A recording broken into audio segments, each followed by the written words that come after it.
شروع کرتا ہوں اللہ تعالیٰ کے بابرکت نام سے جو بڑا مہربان اور نہایت رحم کرنے والا ہے۔ فرشتوں کا بتایا ہوا عمل آپ نے کرنا ہے، کامیابی اللہ تعالیٰ عطا فرمائیں گے۔ یہ زبردست وظیفہ آپ صلی اللہ علیہ وسلم کو فرشتے نے بتایا تھا۔ حضرت موسیٰ نے اللہ تعالیٰ سے عرض کیا، اے میرے رب، مجھے ایسے کلمے سے تلقین فرمائیے کہ جس کے ذریعے میں آپ سے دعا مانگوں اور آپ سے ہم کلامی کا شرف حاصل کروں۔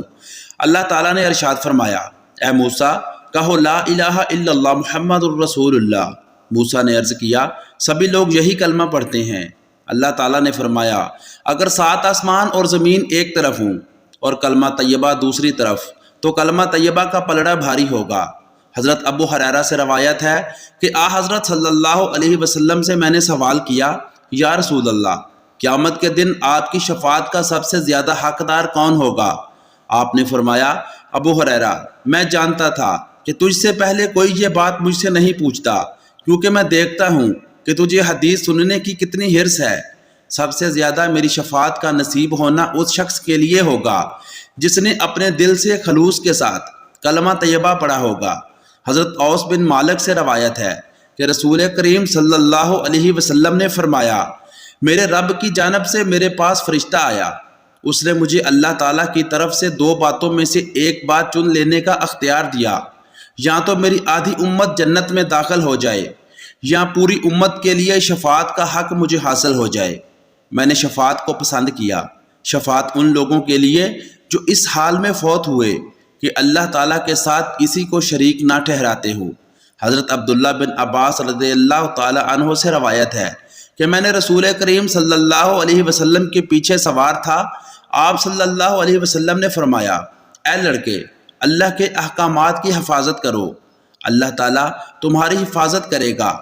اللہ تعالیٰ کے حقوق کی حفاظت کرو تو اللہ تعالیٰ کو اپنے ساتھ پاؤ گے۔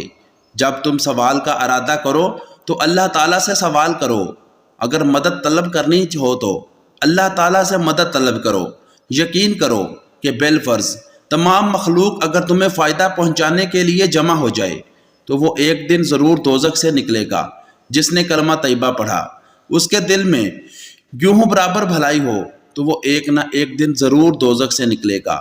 جس نے کلمہ طیبہ پڑھا اس کے دل میں ذرا سا چونٹی برابر بھلائی ہوئی تو وہ ایک نہ ایک دن ضرور دوزخ سے نکلے گا۔ آپ صلی اللہ علیہ وسلم نے فرمایا، اسلام کی بنیاد 5 چیزوں پر ہے، اللہ تعالیٰ کے سوا کسی اور ذات کے معبود نہ ہونے پر، اور محمد صلی اللہ علیہ وسلم کے اللہ کے رسول کی گواہی دینا، نماز پڑھنا، زکوٰۃ دینا اور رمضان کے روزے رکھنا۔ اس حدیث کو امام بخاری نے روایت کیا ہے۔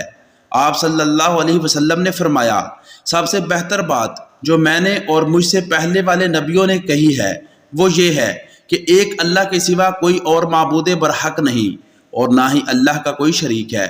ساری بڑائی اسی کے لیے ہے، وہ ہر چیز پر قدرت رکھتا ہے۔ اللہ ہم سب کا حامی و ناصر ہو، آمین۔ دوستو، مزید ایسی ویڈیوز اور واقعات کے لیے چینل کو سبسکرائب کر کے بیل نوٹیفکیشن دبا لیں۔ ملتے ہیں نیکسٹ ویڈیو میں، تب تک کے لیے اللہ حافظ۔